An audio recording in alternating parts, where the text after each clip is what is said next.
আলহামদুলিল্লাহ। আল্লাহ পাক রব্বুল আলামিনের দরবারে লাখো কোটি শুকরিয়া যে মহান রব্বুল আলামিন আমাকে আপনাদেরকে দীর্ঘ সময় পর কিছু সময়ের জন্য জুমার নামাজের পূর্বে কিছু কথা বলা এবং শোনার তৌফিক দিয়েছেন। সে মালিকের দরবারে কৃতজ্ঞতা স্বরূপ শুকরিয়া আদায় করে বলে নেই আলহামদুলিল্লাহ। আরও একবার দিল থেকে মোহাব্বত নিয়ে বলে আলহামদুলিল্লাহ। কিয়ামতের ময়দানে আল্লাহ রাব্বুল আলামিন যতগুলো আমল বান্দা দুনিয়ায় করে, এই আমলগুলোর এক একটা আকৃতি আল্লাহ তাআলা দান করবেন। আমলের এক একটা আকৃতি, এক একটা সূরত, এই সূরত দিয়ে আল্লাহ তাআলা কিয়ামতের মাঠে বিচার করবেন, ওজন করা হবে।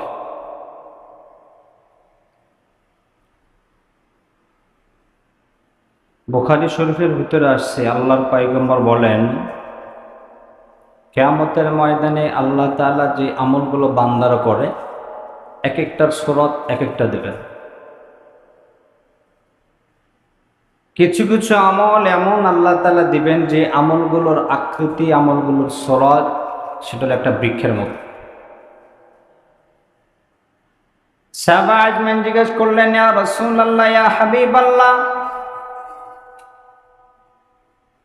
আল্লাহ রাব্বুল আলামিন যদি প্রত্যেকটা আমলের এক একটা করে আকৃতি দান করে, তাহলে ওই কিয়ামতের মাঠে বান্দা যখন সুবহানাল্লাহ আলহামদুলিল্লাহ দুনিয়ার জমিনে থাকা অবস্থায় বেশি বেশি করে, আল্লাহ তাআলার কোনো আশ্চর্যজনিত কোনো সৃষ্টি দেখার পর বান্দার দিল থেকে সুবহানাল্লাহ বের হয়ে আসছে।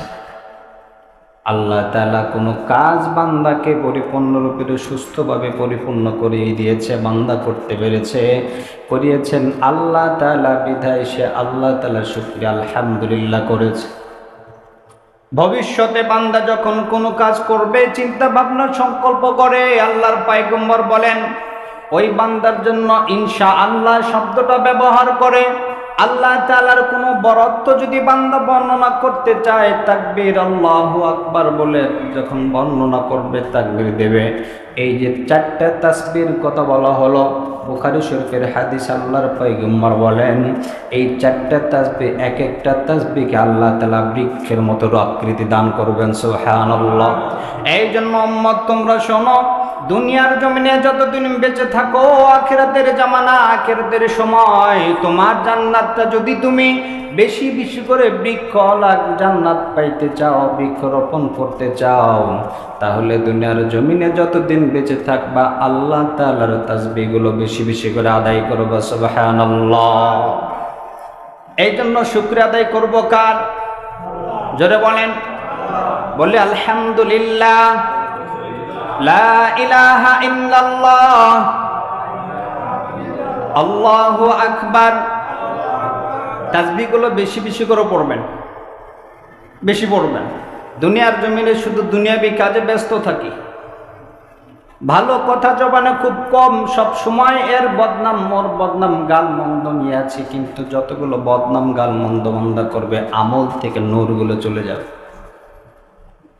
আপনি যখন কোনো পাপের কাজের সাথে জড়িত থাকবেন, অনর্গল করছেন, তওবা নাই, দেখবেন একটা সময় আপনার সবচাইতে বড় শাস্তি হলো আপনি কোনো ভালো কাজে জড়িত থাকতে পারবেন না।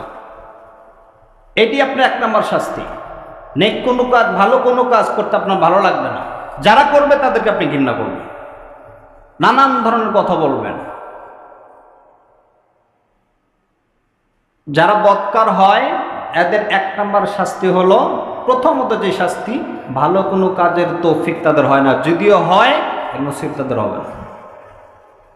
আল্লাহ তাআলা আমাদেরকে হেদায়েত দান করেন, বলেন আমিন।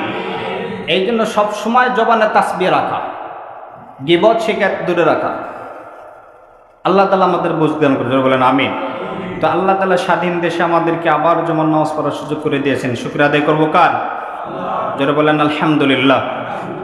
সম্মানিত মুসল্লিয়ান ইকরাম, সূরাতুল আরাফের প্রথম দুটি আয়াত তেলাওয়াত করেছি।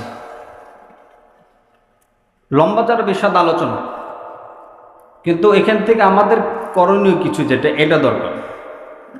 আরাফ শব্দের শাব্দিক অর্থ হলো প্রাচীর, প্রাচীর। যে প্রাচীরটা আল্লাহ রাব্বুল আলামিন কিয়ামতের ময়দানে করবেন জান্নাত এবং জাহান্নামের মাঝামাঝিতে। হযরত ওমর ফারুক রাদিয়াল্লাহু তাআলা আনহু সহ সাহাবায়ে কেরাম আল্লাহর পয়গম্বরের সামনে অধিষ্ঠিত বসা সূরাতুল আরাফের ব্যাখ্যা করতেছিলেন আল্লাহর পয়গম্বর। জিজ্ঞাসা করা হলো, মান হাল তারিফুনাল আরাব, তোমরা কি আরব কি জানো? সাহাবী বলতেছেন লা আরিফ, আল্লাহু ওয়া রাসূলু আলাম বিমুরাদি, আল্লাহ এবং আল্লাহ রাসূল ভালো জানেন, আমরা তো চিনি। আল্লাহর পয়গম্বর বলেন, আরব হলো এমন একটা জায়গা যেই জায়গাটা আল্লাহ তাআলা কিয়ামতের মাঠে বান্দা এবং বান্দার জন্য জান্নাত এবং জাহান্নামের মাঝখানে অধিষ্ঠিত করবেন। জিজ্ঞাসা করা হলো, ইয়া রাসূলুল্লাহ, ইয়া হাবিবাল্লাহ, এই জায়গাগুলোতে কারা থাকবে? আল্লাহর পয়গম্বর বলেন, এই জায়গাতে কিছু বান্দাকে আল্লাহ তাআলা রাখবেন, যেই বান্দাগুলো দুনিয়ার জমিনে যারা আমল করেছে, ভালো আমল করার কারণে তারা জাহান্নামে যাইতে পারতেছে না, দিতেছে না আল্লাহ তাআলা। আবার কিছু আমল এমন করেছে যার কারণে তাকে ভালো কাজ করেছে জাহান্নামে দেবে, সুযোগ নাই, দিতে পারছেন আল্লাহ তাআলা। আবার কোনটা এমন করেছে জান্নাতে দেবে, যার কারণে জান্নাতে দিতে পারছে। আল্লাহর পয়গম্বরকে জিজ্ঞাসা করলো, এখানে কারা থাকবে? আল্লাহর পয়গম্বর বলেন, এখানে ওই সমস্ত বান্দাগুলো থাকবে যাদের প্রথম লিস্ট ওই সমস্ত বান্দারা যেই বান্দাগুলো তার মা বাবার সাথে দুর্ব্যবহার করেছে। মা বাবার সাথে যাদের দুর্ব্যবহার করেছে যারা, এদেরকে আল্লাহ তাআলা ওই জায়গায় রাখবে। এখন প্রশ্ন হলো, ইয়া রাসূলুল্লাহ, ইয়া হাবিবাল্লাহ, মা বাবার সাথে যেই বান্দাগুলো দুর্ব্যবহার করে এদের তো জাহান্নামে যাওয়ার দরকার। আল্লাহ রাব্বুল আলামিনের হকের পরে মা বাবার হকটা আল্লাহ তাআলা প্রাধান্য দিয়েছেন। আল্লাহ রাব্বুল আলামিনের হাবিব বলতেছেন, শোনো, এই বান্দাগুলো মা বাবার সাথে দুর্ব্যবহার করার কারণে তাকে আল্লাহ তাআলা জাহান্নামে দিতে পারতেন, কিন্তু কিছু আমল তারা করেছে, যে আমলগুলো হলো ইসলামী আন্দোলন, ইসলাম প্রতিষ্ঠার জন্য যারা সারাটা জীবন আল্লাহ তাআলার রাস্তায় কাটিয়ে দিয়েছে। ইসলামের জীবন বাস্তবায়নের জন্য দুনিয়ার জমিনে ব্যক্তি জীবনে, সামাজিক জীবন, পারিবারিক জীবন, সামাজিক জীবন, রাষ্ট্রীয় জীবনে ইসলাম কায়েম করবে, এর পিছনে আন্দোলন করে গেছে। এই কারণে আল্লাহ রাব্বুল আলামিন তাদেরকে জাহান্নামে দেবেন না, সুবহানাল্লাহ বলবেন না। কিন্তু মা বাবার সাথে দুর্ব্যবহার করেছে হিসেবে জাহান্নামে যাওয়া দরকার। বোঝা গেল আল্লাহ রাব্বুল আলামিনের হাবিবের বর্ণনায় ইসলামী আন্দোলন করা, ইসলামের সাথে জড়িত থাকা, ইসলাম কায়েম করা যারা করবে এর সাথে জড়িত, এরা নিশ্চিত জান্নাতে, সুবহানাল্লাহ, এরা জাহান্নাম থেকে মুক্ত। উল্টার বিরোধিতা যারা করবে নিশ্চিত জাহান্নামে। আল্লাহ তাআলা আমাদেরকে হেদায়েত দান করেন। আল্লাহর পয়গম্বর বলতেছিলেন, আরফে কারা থাকবে? তারা যতগুলো মানুষ থাকবে তাদের ভিতরে এক নম্বর হলো যারা মা বাবার সাথে দুর্ব্যবহার করেছে, কিন্তু নিজের ব্যক্তি জীবনে ইসলাম প্রতিষ্ঠার জন্য, সামাজিক জীবনে ইসলাম প্রতিষ্ঠার জন্য, রাষ্ট্রীয় জীবনে ইসলাম প্রতিষ্ঠার জন্য জীবন পর্যন্ত আন্দোলন করেছে, আমরণ, যার কারণে এই কারণে আল্লাহ তাআলা তাদেরকে জাহান্নামে দেবেন। বোঝা গেল জাহান্নাম থেকে মুক্তির প্রথম রাস্তা হলো ইসলাম আন্দোলন করা, যে কোনো কাজের সাথে জড়িত ইসলামটাকে বাস্তবায়ন করা। এই সূরার ভিতরে, সূরাতুল আরাফের ভিতরে আল্লাহ তাআলা যতগুলো রূপ রাখছেন সবগুলো তো বর্ণনা করা সম্ভব। প্রথম যেটা, আপনি দিনের কাজ কিভাবে করবেন আল্লাহর পয়গম্বরকে আল্লাহ তাআলা শিখিয়েছেন। যেহেতু ইসলামী আন্দোলনের কথা, দিনের কাজ করা, দাওয়াতের কাজ কিভাবে করবেন, যারা এর সাথে জড়িত থাকবে যে দাওয়াতের কাজের সাথে, আল্লাহ তাআলা তাকে জাহান্নাম থেকে মুক্তি দান করবেন, সুবহানাল্লাহ। আর এই কাজগুলো করবেন যারা করতে যাবেন, এদের জন্য কিভাবে করবেন আল্লাহ তাআলা কোরআনে কিছু বর্ণনা করেছেন, নিয়ম দিয়েছেন। প্রথম কথায় আল্লাহ রাব্বুল আলামিন বলতেছেন কিতাবুন। কিতাবুন বলতে কোন কিতাব? আল্লাহ রাব্বুল আলামিন সূরাতুল বাকারা শুরুতে বলেছেন, জালিকাল কিতাবু লা রাইবা ফীহি হুদাল লিল মুত্তাকিন।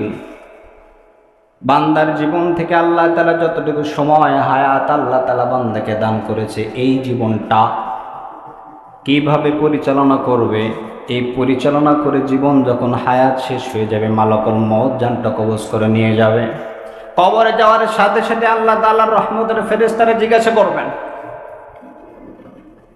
মার রব্বুক, তোমার রবকে? বান্দা বলতে থাকবে রব্বি আল্লাহ। বলার সাথে সাথে আল্লাহ তাআলার প্রেরিত ফেরেশতা এরা বলতে থাকবে অমা দীনুকা, তোমার দিনটা কি? যদি দিনের জীবনে ইসলামটাকে দিনের সাথে অন্তরের সাথে মিলাই ইসলামকে প্রতিষ্ঠার জন্য কাজ করে যায়, এরা বলতে থাকবে দিনিয়াল ইসলাম। সুবহানাল্লাহ। পরক্ষণেই বলবে আমান হাদার রাজুল আল্লাযী বুইসা ফীকুম, এই লোকটাকে দুনিয়ার জমিনে পাঠানো হয়েছিল। বলতে থাকবে যদি দুনিয়ার জীবনে তার চরিত্রটা রাসূলুল্লাহর চরিত্রের সাথে মেলে, ব্যক্তি জীবনে সামাজিক জীবনে মেলে, এই বলতে থাকবে হাদা রাসূলুল্লাহ সাল্লাল্লাহু আলাইহি ওয়াসাল্লাম। এর পরক্ষণেই আর একটা কথা জিজ্ঞাসা করবে, এই যে রাসূলুল্লাহ নিতে এখন এইটা তুমি কোনোদিন পেয়েছো কোথায়? তখন বলবো ওই সময় এই যে কিতাবের কথা আসছে, ওই জায়গাতে ওই ফেরেশতারা যারা জিজ্ঞাসা করছে এদেরকে কোনোদিন অন্য কোরআনে কারিম ছাড়া অন্য যেই কিতাবের কথাই বলবেন, ফেরেশতারা ওই কিতাবের ভাষা বুঝবেন না, চিনবেও না। শুধুমাত্র কোরআনে কারিম ছাড়া, এই কোরআন ছাড়া অন্য কোনো ভাষা ফেরেশতারা বুঝবে না ওই দিন। তাহলে বোঝা গেল প্রথম কাজ, আমার জীবনে যখন দাওয়াতের কাজ করবো, প্রথম কথা আমার যা থাকবে কোরআনের বাইরে কোনো কথা বলা যাবে। জোরে বলেন। এটা একটা। আর একটা হলো কোরআনের বাহিরে আপনি যে কোনো যত ভালো কাজ করা হয়, এই কাজটা যদি কেউ জড়িত থাকে, যেমন আমাদের বর্তমানে মারিফাত লাইনে যারা আছে এদের কথা, হুজুর নামাজ না পড়লে সমস্যা নাই, ইমান ঠিক আছে, এটাও তো ভালো কাজ, ওটাও তো ভালো কাজ, আমি তো অন্য ক্ষতি করছি না, নামাজ না পড়লে কি হবে, আমি হিন্দু বৌদ্ধ খ্রিস্টান, অনেকের কাছে ভালো কাজ করে, যে আমি তো ভালো কাজের সাথে কিন্তু কোরআনের সাথে সম্পর্ক নাই। আল্লাহর পয়গম্বর বলেন ওই ব্যক্তিকে আল্লাহ তাআলা যদি কোনো ব্যক্তি কোরআনের বাহিরে ভালো কোনো কাজ দ্বারা হেদায়েত পাওয়ার আশায় রাস্তায় দৌড়ায়, যেখানে কোরআনের সাথে হাদিসের সাথে সম্পর্ক নাই, আল্লাহ তাআলা নিজ জিম্মায় তাকে গোমরাইতে ফেলবেন, নিজের জিম্মায় তাকে গোমরাইতে জাহান্নামের রাস্তায় ঠেলে দেবেন। এই জন্য বোঝা গেল দুনিয়ার জীবনে সাজাইতে হলে কোরআনের বিপরীতে কোনো রাস্তা নাই। কারণ এইটা দুনিয়ার জীবন গেল, পরবর্তীতে যখন কবরের জায়গাতে যাব, কবরের ফেরেশতাদের ভাষা কোরআন থাকবে, আরবি ভাষা থাকবে, কোরআন ছাড়া অন্য কোনো ভাষা বুঝবে না। আল্লাহ তাআলা আমাদেরকে হেদায়েত দান করেন। এই জন্য ইসলামী আন্দোলনে যারা দিনের কাজ যারা করতে যাবেন, প্রথম ধাপ কোরআনের বাইরে কোনো কথা বলা যাবে। আপনি যে কোনো কাজ করবেন নিজের জীবনে, কারণ কোরআন একটা ইসলাম যেটা পরিপূর্ণ একটা ধর্ম, এটা সংবিধান দিয়েছেন আল্লাহ তাআলা। তো আমার জীবনে কিতাব লাগবে, কিতাবটা হলো কোরআন। এরপর আল্লাহ তাআলা কি বলতেছেন, উনজিলা ইলাইকা ফালা ইয়াকুম ফি সাদরিকা হারাজ। হাবিব, আপনার ইসলামের শুরু জগতে যখন কোরআন আপনাকে দিয়েছি, ইসলামের কথা যখন আপনি দাওয়াত দিতে যাবেন, দাওয়াত দিতে গিয়ে আপনার অন্তর হরজ মানে চিন্তিত, উৎকণ্ঠা এটা যেন না হয়, দ্বিধাদ্বন্দ্ব যেন আপনি না পড়েন। এই হারাজের ব্যাখ্যা দুটো আসছে। এক নম্বর ব্যাখ্যাটা হলো, হারাজ হলো আপনি পেরেশানিতে পড়বেন, কাউকে দিনের দাওয়াত দিতে গেছেন, কালিমার দাওয়াত দিয়েছেন, ইসলাম গ্রহণ করে নাই, মুসলমান হয় নাই, আপনার মনে কষ্ট লাগবে, খারাপ লাগবে। আপনার এই খারাপ লাগাটা দরকার নাই, কারণ ইন্নাকা লা তাহদি মান আহবাবতা, আপনার কাজ শুধু দাওয়াতটা পৌঁছানো। হিদায়াতের মালিক আমি আল্লাহ তাআলা। হিদায়াতের মালিক কে? জোরে বলেন। এই জন্য হিদায়াত চাইতে হবে কার কাছে? আল্লাহর কাছে হিদায়াতের মালিক। এটা একটা। আর একটা ব্যাখ্যা হলো, আপনি ফালা তাকুন হারমি ফি সাদরিকা, আপনার অন্তরে কোনো প্রকার উৎকণ্ঠা কাজ করাবে না, ভয় ভীতি কাজ করাবে না। এইটা যে আপনি দাওয়াত দিতে যাবেন, আপনার উপরে কেউ চড়াও হয় কিনা, আপনার উপরে আপনি যখন কোরআনের কথা, হক কথা বলতে যাবেন, আপনার উপর চড়াও হবে। কখনো কখনো যে সময় আসবে, ওই সময় নমরুদ, ফিরাউনের সময় নমরুদ ছিল। ফিরাউনের সময় কি ছিল? মুসা আলাইহিস সালাম, না? মুসা আলাইহিস সালাম ছিল। মুসার জামানায় যেমন ইসলাম বিরোধী ছিল ফিরাউন, ইব্রাহিম আলাইহিস সালামের সময় ছিল নমরুদ, আমার আপনার পয়গম্বরের সময় আবু জাহল উতবা সাহেব ছিল। এখনো যারা হক পথে যারা আছে, এদের বিরুদ্ধে করার জন্য লোক থাকবে, এরা থাকবে, এদের কিয়ামত পর্যন্ত থাকবে। কখন আপনাকে যে কোনোভাবে আপনাকে প্রেসারে ফেলবে, আপনি হক কথা বলবেন না, খবরদার। নানান ধরনের কখনো রাজনৈতিকভাবে প্রেসার দেবে আপনাকে, জেল জুলুমের ভয় দেখাবে, খবরদার। যেই কাজগুলো আপনি করছেন এই কাজ থেকে ফিরত আসুন। আল্লাহর পয়গম্বরকে বলতেছে, ইয়া রাসূলুল্লাহ, ইয়া হাবিবাল্লাহ, কোরআন আপনার উপর নাজিল করেছি, এই কোরআনের দাওয়াত দিতে গিয়ে আপনি ভয় সংকুচিত হবেন, খবরদার হওয়া যাবে না। অন্তরটাকে আপনি প্রশস্ত রাখুন, পেরেশান মুক্ত রাখুন,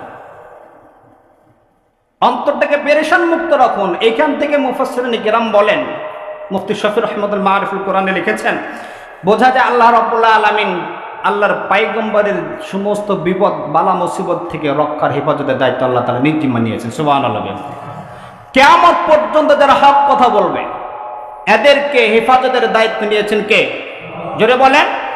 শুধু আমাদের কাজটা হল হক কথাগুলো সমাজে প্রতিষ্ঠিত করার, আন্দোলন করা, এটাই আমাদের কাজ। তা প্রথম দাওয়াতের প্রথম কাজ হলো আপনি যখন দাওয়াত দিতে যাবেন কোরআন এবং হাদিসের মাধ্যমে দাওয়াত দেবেন মানুষকে, হক কথাগুলো প্রতিষ্ঠা করবেন সমাজে। আপনার মুখে ভাষা থাকবে, সকলের মুখে হাসি থাকবে।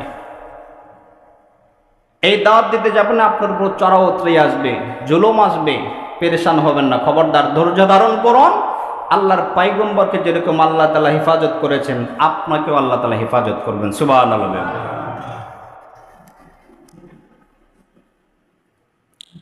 লিতুনজিরা বিহি ওয়া যিকরা লিল মুমিনিন, এই কোরআন আল্লাহ তাআলা আরো একটা কারণে দিয়েছে, সেটা হলো হাবিব আপনাকে কোরআন দিয়েছে মানুষকে যখন দিনের দাওয়াত দিতে যাবেন, মানুষকে প্রথমত দুনিয়ার ফায়দা বলবেন, যাই বলেন, কিন্তু মুমিন যারা এদেরকে কিয়ামতের ময়দানে বিভীষিকাময় পরিস্থিতি তুলে ধরবেন, ফুটিয়ে তুলবেন। এই হায়াতের মালিক কে? সব কিছু খাওয়ায় পরায় আমার আল্লাহ, এই জন্য বিধান চলবে আল্লাহ তাআলা। এই দাওয়াত যখন মানুষ কিন্তু কবরের জগতের কথা বলেন, আপনি বোঝান এই জীবন জীবন নয়, যেই জীবন সামনে আমাদের মৃত্যুর পরে আসতে, ওইটাই মূল আসল জীবন। ওই জীবনটা বাস্তবায়ন করতে হলে, ভালোভাবে থাকতে হলে কোরআনের বাহিরে থাকা যাবে। আল্লাহ তাআলা আমাদেরকে বুঝদান করেন। আল্লাহর পয়গম্বর হাদিস বর্ণনা করেছে। এরপরে আল্লাহ তাআলা বলতেছেন, ইত্তাবিউ মা উনজিলা ইলাইকুম মির রাব্বিকুম, আপনি অনুসরণ করেন। উম্মতদের কথা বলছে, আপনি অনুসরণ করেন। বান্দার কথা বলতেছে, বান্দার অনুসরণ করো। অনুসরণ বলতে তাবাআত বিআ, ইত্তাবা ইয়াত্তাবিউ বা ইফতালের সিগা।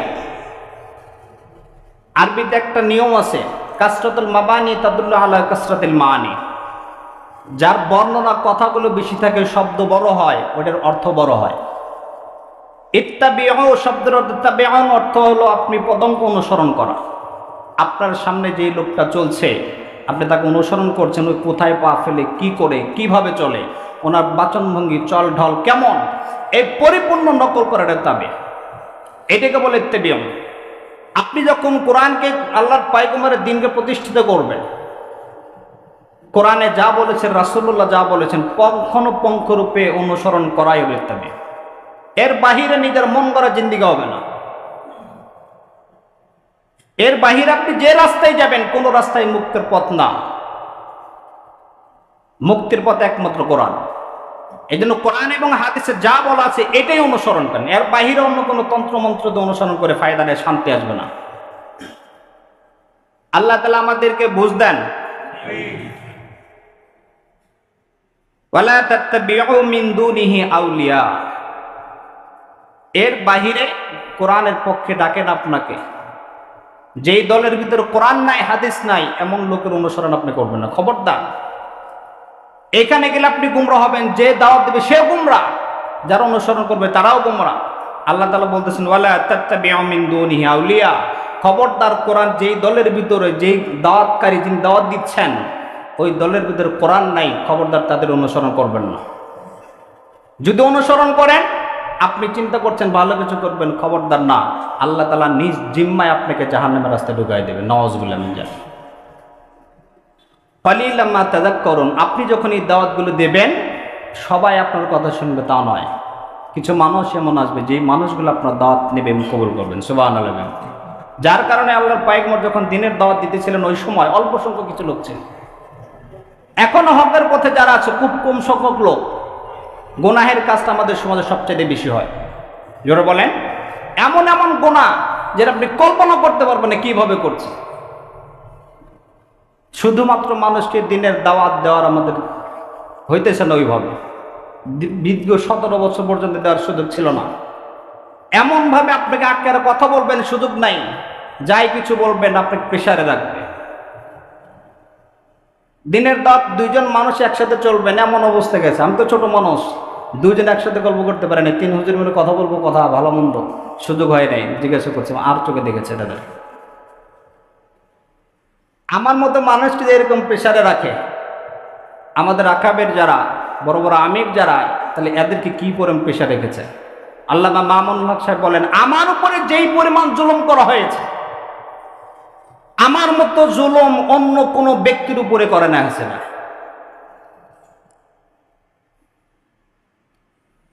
বিনা অপরাধে মানুষকে জেলে খাটাইছে, কোনো কাজ নাই, শুধু নিজের মত প্রকাশ করবে এই সুযোগে। কিন্তু তারা হকের উপরে অটল ছিল। আমির হামজা বলেন, কোনো কাজ না, অপরাধ নেই, জেলে ঢুকায় রাখছে। ওনার ইয়াতে পড়লাম, জীবনে দেখলাম, উনি গল্প করতেছিলেন, বলতেছিলেন যে আমি যখন জেল থেকে বের হয়ে এসে আমার মেয়ে আমাকে চেনে না, আমার মেয়ে আমাকে চেনে না, নিজের সন্তান চিনতেছে না, কারণ দেখে নাই। কি পরিমাণ জুলুমের শিকার ছিল যারা। এই জুলুম যারা করেছে, অনেকে লোক যাওয়ার চিন্তাভাবনা, আল্লাহ এদেরকে মাফ করে দিক, কোনো মাপের সুযোগ নেই এদেরকে। এদেরকে মাফ যদি করা হয় তাহলে মাজলুমদের উপরে জুলুম করা হবে, এদের কোনো ক্ষমা নেই। আল্লাহ তাআলা আমাদেরকে বুঝ দেন। এদের যারা সফর সঙ্গে যারা ছিল, এদেরকে প্রথমত হেদায়েতের কথা বলি, যেই পরিমাণ অপরাধ করেছে ওই পরিমাণ ওদের শাস্তির ব্যবস্থা আল্লাহ তাআলা করেন। বলেন আমিন, জোরে বলেন আমিন। তো হকের কথা যখন যারা ঝান্ডার উপর থাকবে, হকের উপরে থাকবে, আল্লাহ তাআলা তাদেরকে মানসিক মহব্বতের জায়গা দান করবেন। সুবহানাল্লাহ। এদেরকে যারা অনুসরণ করবে আগামীতে মুক্তির পথ খুঁজে পাবেন। সুবহানাল্লাহ। এই মুক্তির পথ শুধু ব্যক্তি জীবনে না, আমার প্রত্যেকটা জায়গাতে আমার কোরআন লাগবে আর হাদিস লাগবে। আমাদের ভিতরে অনেকের চিন্তা ভাবনা, যদি বর্তমান সমাজে এই অবস্থা এখন চলছে, প্রায় 30-35-40% লোক এমন আছে যারা মনে মনে করে ইসলামের শাসন কায়েম হোক। এখন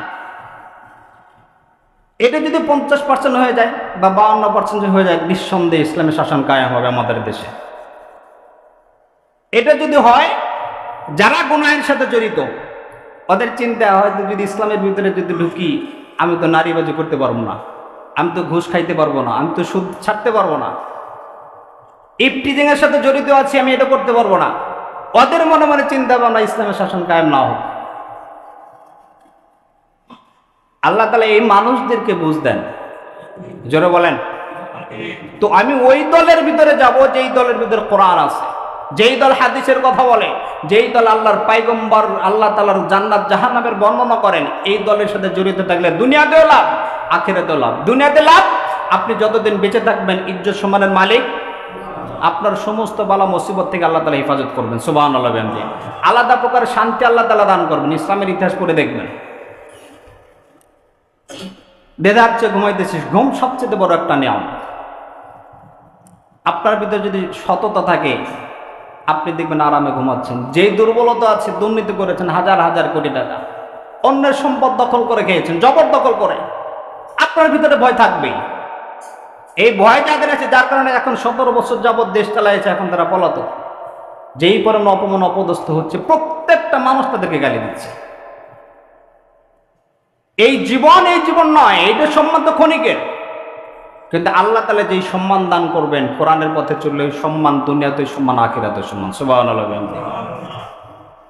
আল্লাহর পয়গম্বর বলেন, হযরত আলী রাদিয়াল্লাহু তাআলা আনহু থেকে হাদিস বর্ণিত, হযরত আলী রাদিয়াল্লাহু তাআলা আনহু বলেন, ইশাকু আয়াতি আলান নাসি জামাদুন লা ইয়াবকা মিনাল ইসলামি ইল্লা ইসমুহু ওয়া লা ইয়াবকা মিনাল কুরআনি ইল্লা রাসমুহু।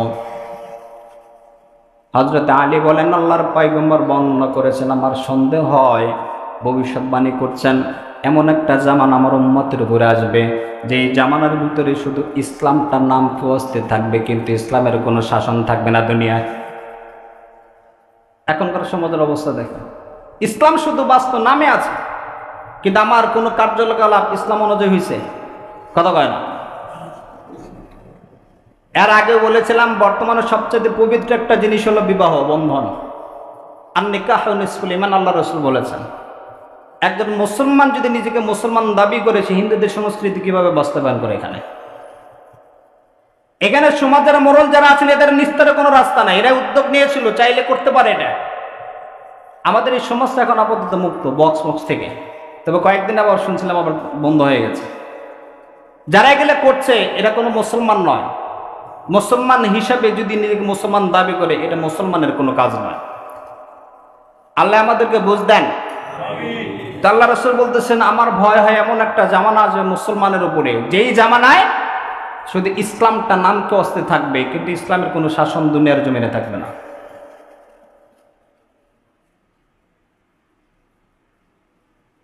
ওয়ালা ইয়াবকা মিনাল কুরআনি ইল্লা রাসমুহু। আর কোরআনে কারিম যেটা আছে, এই কোরআনে কারিম শুধু প্রথা হিসেবে থাকবে। কোথায়? কোনো দোয়া অনুষ্ঠানে যাবেন, কোরআন পড়বে, যদি পুরো দোয়া পড়ে একটু দোয়া করে দেন। ইমাম সাহেব বা যিনি আছেন উনি কোরআন পড়ে দোয়া করবেন। এমন অবস্থা এখন হয়, ওখানে কিছুক্ষণ পরে গান বাজনা হবে। এই যে উরুস যারা হয়, সন্ধ্যার পরে থেকে শুরু হবে, ডাক দেন, মনে করেন দোয়া পড়াই দিল, কোরআন তেলাওয়াত করে, একটু পরে নাচ গান হচ্ছে, যাত্রা হইতেছে। তো কোরআনটা শুধুমাত্র নিজের ব্যক্তি জীবনে হবে না, কিন্তু এই কোরআনটাকে ব্যবহার করবে শুধু দোয়ার অনুষ্ঠানের জন্য, তাবিজ কবজের জন্য ব্যবহার করবে। কিন্তু কোরআন যে একটা সংবিধান, মানুষ এটা ভুলে যাবে। আল্লাহ রাসূল বলতেছেন, লা ইয়াবকা মিনাল ইসলামি ইল্লা ইসমুহু। ইসলামটা শুধু নামকে অস্তিত্ব থাকবে, বাস্তবায়নে থাকবে না। ওয়ালা ইয়াবকা মিনাল কুরআনি ইল্লা রাসমুহু। আর কোরআনে কারিমটা বাকি থাকবে শুধু প্রথার দোয়ার ভিতরে। নিজের ব্যক্তি জীবনে, পারিবারিক জীবনে কোরআনের বাস্তবায়ন মানুষ করবে না। একটা সময় এমন আসবে, আল্লাহর পয়গম্বর ভবিষ্যৎবাণী করেছেন আজ থেকে 1450 বছর আগে। হাদিসের সাথে মিলায় দেখেন বর্তমান আমাদের সমাজের অবস্থা। আল্লাহ তাআলা আমাদেরকে হেদায়েত দেন। এখন সময়, এখনই সময়, যেই সময়টাকে আমাদের জীবনটাকে রাস্তা এখন নিজেদের করে নেওয়া। আমি কোন রাস্তায় যাব? আমি কোন রাস্তায় যাব? ওই রাস্তায় যাব যে রাস্তা আমার দুনিয়া আখিরাতে মুক্তি, নাকি ওই রাস্তায় যে রাস্তায় দুনিয়াতে লাঞ্ছনা, যে রাস্তায় যদি সভাপতি থেকে নিচের পদে যিনি আছেন লোক ঠিক করে একে মেরে ফেল, কারণ ও মেরলে আমি সভাপতি হবে। পরে ভোগের রাজনীতি গেলে শেষ। এখন ভোগের রাজনীতি এটা শেষ। এখন আসতে কোরআনের বাস্তবায়নের সময়। আপনাদের কাছে উদাত্ত আহ্বান, যেই দলের ভিতরে কোরআন আছে আমরা ওই দলকে সাপোর্ট করবো ইনশাল্লাহ, ওই পথেই থাকব। যেই দলের ভিতরে কোরআন নাই ওই পথে আমরা মুসলমান হিসেবে নেই। আল্লাহ তাআলা আমাদেরকে বুঝ দেন। আল্লাহ রাসূল সাল্লাল্লাহু আলাইহি সাল্লামের বর্ণনা, কিয়ামতের পূর্বে এমন একটা জামানা আসবে যেই জামানায় শুধু ইসলামটা নামকে অস্তে থাকবে, কোরআনটা শুধু রসম প্রথা হিসেবে থাকবে। এরপরে মাসাজিদুহুম আমিরাতুন, বড় বড় বিল্ডিং হবে, মসজিদগুলো টাইলস করা হবে। ওহিয়া খরাবুম মিনাল হুদা, কিন্তু ওই মসজিদের ভিতরে হেদায়েত নামে কোনো জিনিস থাকবে না। এখন মসজিদ বড় বড় মোজাইক করার প্রতিযোগিতা চলে। মসজিদ টাইল করছে, সভাপতি সেক্রেটারি যারা আছে এদের দায়িত্ব মসজিদে আসলেই নাকি মসজিদ টাইলস করতে হবে, অনেক কাজ উন্নত করতে হবে, এটাই দায়িত্ব। আল্লাহ তাআলা, আল্লাহর পয়গম্বর কোথাও তো বলে না মসজিদে আপনি টাইলস করেন। যেই মসজিদে টাইলস করছেন মসজিদের মাসের বেতন 5 থেকে 7,000 টাকা, অথচ এই জায়গাতে আপনার কাজ করা উচিত ছিল। এই জায়গার খবর নাই, অথচ হাজার হাজার লাখ লাখ টাকার কাজ করছে। এই জায়গায় তো ভালো, এমন এক জায়গায় গেছে, মনে করেন বিল্ডিং মসজিদ করেছেন, 3 তলা মসজিদ, ইমাম সাহেব থাকার জন্য আয়না ঘরের মতো জায়গা রাখছে, মানে সিঁড়ির নিচে খুবই রাখছে, ওখানে ইমাম সাহেব থাকবে। এইটা যার কাছ থেকে আমি দিন পাচ্ছি, যার উপর আমার দুনিয়া আখিরাত ন্যস্ত নির্ভর করে, নামাজে দাঁড়াইলে যার নামাজ আমার যার উপর নির্ভর করছে, তার উপর এরকম বৈষম্যতা কেন? এইখান থেকে বের হয়ে আসতে হবে। যখন বের হয়ে আসবেন আপনার নামাজ আপনার ঠিক হবে। যতদিন পর্যন্ত এই বৈষম্যতা থেকে বের না হবেন, 30 বছর 40 বছর নামাজ পড়ছেন, নামাজ আপনার কোনো পরিবর্তন হচ্ছে না কেন? এগুলো ভাবেন কোনো সময়, এটা ভাবতে হবে। আল্লাহ তাআলা আমাদেরকে হেদায়েত দান করেন। আল্লাহ রাসূল বলতেন, মাসাজিদুহুম আমিরাতুন, এমন একটা সময় যে মানুষ মসজিদগুলো অনেক বড় বড় করবে, মোজাইক করবে, কিন্তু ওহিয়া খরাবুম মিনাল হুদা, যেই মসজিদ থেকে হক কথা দাওয়াত মানুষের কাছে বোঝানোর কথা ছিল, মানুষ এই মসজিদে ওই নামাজ পাবে না। এখনো মসজিদ শুধুমাত্র কাঁদে এমন সেজদার জন্য, যেই সেজদার সময়, যেই জামানায় মসজিদগুলো শুধুমাত্র খড়ের পাতার উপরে ছিল, ওপর থেকে খেজুর পাতার ছাউনি, বৃষ্টি বাহিরে পড়ার আগে মসজিদের ভিতরে পড়ত। বান্দারা যখন সেজদা করে সমস্ত মসজিদ থরথর করে কাঁপত, সেজদার ওজন রক্ষা করার ক্ষমতা থাকত না। অথচ এখন মুসল্লি অনেক বেশি, ওই মসজিদগুলো এখনো আছে, কিন্তু মসজিদগুলো ওই ধরনের সেজদা এখন আকাঙ্ক্ষা করে। সেই সেজদার ঢুকলাম, নামাজ পড়বো, আমি এখান থেকে বের হবো, খালি অস্থির আছে কখন আগে বের হইতে পারে, সুন্নতের খবর নেই। সময় হয়েছে মনে করেন দাঁড়াই আছে, কথায় কথা যেহেতু মনে পড়লো, সময় তো অনেক হয়েছে। মসজিদে ঢোকার যে আদব আমাদের জানা, কিছু বিধান ইমাম সাহেব যারা আছেন এদের ওই মাধাব আছে। মসজিদে কাজ করি যখন ইমাম সাহেবের সকলের পিছনে আসে, এটা সুন্নত, এটা মাথায় রাখেন। ইমাম সাহেব পিছনে সর্বশেষ আসা, এটা সুন্নত। উনি এসে দাঁড়িয়ে থাকবেন, আপনারা বসে থাকবেন, অপেক্ষা করবেন কখন নামাজ হবে, ফিকির, এই সুন্নতের খেলাফ কাজ হবে, এটা মাথায় রাখা। আল্লাহ তাআলা আমাদেরকে বুঝ দেন। এজন্য কোরআনের বাহিরে কোনো কাজ ইনশাল্লাহ আমরা করব না। এই মন মানসিকতা আল্লাহ তাআলা আমাদের ভিতরে ঢুকায় দিক, বলেন আমিন।